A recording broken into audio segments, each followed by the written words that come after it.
Order and Chaos, Chapter 2. The Power of Compromise. Cheese! Chuck-a-mick! Cheese! Chuck-a-mick! There were some aspects of parenting Sheogorath, Daedric Prince of Madness, felt he was ideally suited for.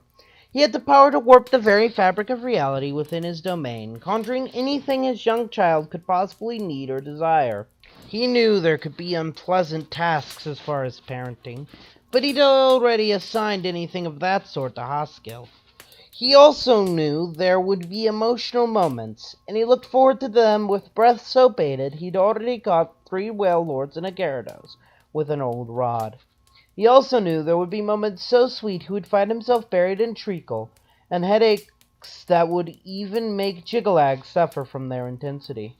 He looked forward to those, just despite the gray stick in the mud. What he had not anticipated was his ward having an equal power to manipulate the Isles, and being just as stubborn, or that this would kick in even with his very first meal. Cheese! Chuck-a-mick! Cheese! Chuck-a-mick! Every time Sheogorath said cheese, he'd snap his finger, shaping the nearest cloud into a massive block of cheese of one sort or another that would provide little Discord with more than enough energy for the entire time unit, whichever one the Isles were working off at the moment. Day, year, septosecond, eon. He never bothered keeping track, especially since the first moment Discord turned the sun and moon into yo-yos to play with before flinging them back into the sky. Plainly, time had decided not to put up with it, as the heavenly orbs now only moved if Discord or Sheogorath decided they should. Cheese! Chuck-a-mick! Cheese! Chuck-a-mick! Every time Discord demanded Chuck-a-mick, whatever that was, Sheogorath still hadn't managed to interpret his baby talk. The little chimera would snap his eagle talons, and the block of cheese in the sky would turn into a fluffy pink cloud that dripped brown liquid. Sheogorath didn't know much about brown liquids, but he was pretty sure they weren't appropriate baby food. In his experience, brown things were foul-smelling and good only for pranking mortals that wandered into the Isles. And for that, they were delightful. Still not the sort of thing one fed an infant, even if you were Sheogorath, and the infant was a mixed match that would make Horace Mora weep at the nonsense of it all. Sheogorath made a mental note to introduce them, just to collect the tears. They would make an excellent beverage, with the taste of butthurt and despair. Cheese! Chuck-a-mick! Cheese! Chuck-a-mick! Sheogorath had tried every type of cheese he could think of to get his child to accept it for his meal. Stilton, Pule, Epoisses, Kazu Marzu, Camembert, Milbin Kaze, Cheddar, Mozzarella, Halloumi, Vieux. They'd been at it for hours, but every time he provided a cheese, whether tame or exotic, Discord would instantly create the pink fluffy cloud again. Bits of cloud burst off every time Sheogorath turned it into cheese, and the pink balls of fluff rained down around them to settle lightly on the ground. Sheogorath managed to catch a bit and taste it, recognizing it as spun sugar and little else. He made a mental note to see what other food items could be spun in interesting ways to make clouds, then returned his focus to his child. Cheese! Chuck-a-mick! Cheese! Chuck-a-mick! Sheogorath stomped his foot, waving his arm in the air as he made a desperate attempt to intimidate Discord into obedience. Discord, I am your father and the Daedric Prince of Madness, ruler of this land.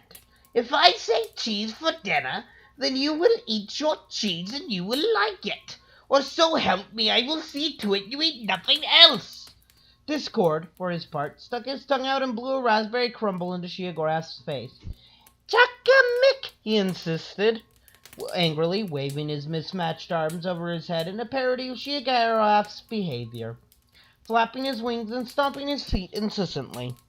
Finally, pushed beyond his endurance, Sheogorath sent a blast of power straight at the pink cloud above them.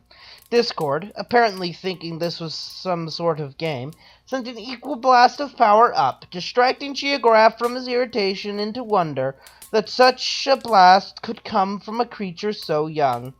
Admittedly, His own blast had been a casual, a barest fraction of his ability, while for something to match a Daedric prince, even at that level, so young.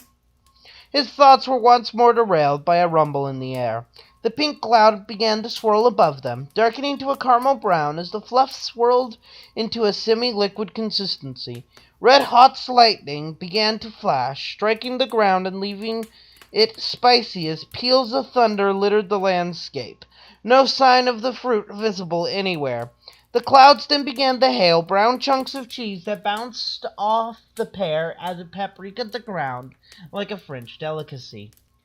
Discord blinked, picking up a bit of the hail and suckling on it. It melted in his mouth, and he squealed happily. "Chukchi!" he crowed, and Raven, for good measure. Picking up a piece himself, Sheogorath examined it. "A soft chocolate cheese?" he asked curiously. "Wait, chocolate milk? Why would you accept milk and not cheese?" Discord opened his mouth wide, revealing the single snaggletooth Sheogorath had noticed before, and no other teeth in sight. "Oh, you don't have teeth yet," Sheogorath realized. "You can't chew. No wonder you don't want our cheeses. Well, as long as you're eating, I suppose this is a good compromise." He froze, then thought out slowly. "Compromise? I never had to compromise before. I'm not entirely sure I like it." Discord stretched a bit of the chocolate cheese into a stick, solidified it, dunked it in the caramel cloud, swirled it in the cotton candy puffs, and offered it to Sheogorath. The Mad Prince smiled as he accepted the offering. "I suppose I should get used to it.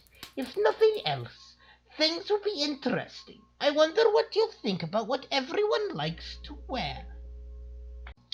Hello, everyone, and thanks for listening. If you have constructive criticism you can give, I would be appreciative to hear it, as it'll help me make these better as I go on. Well, thank you, and goodbye.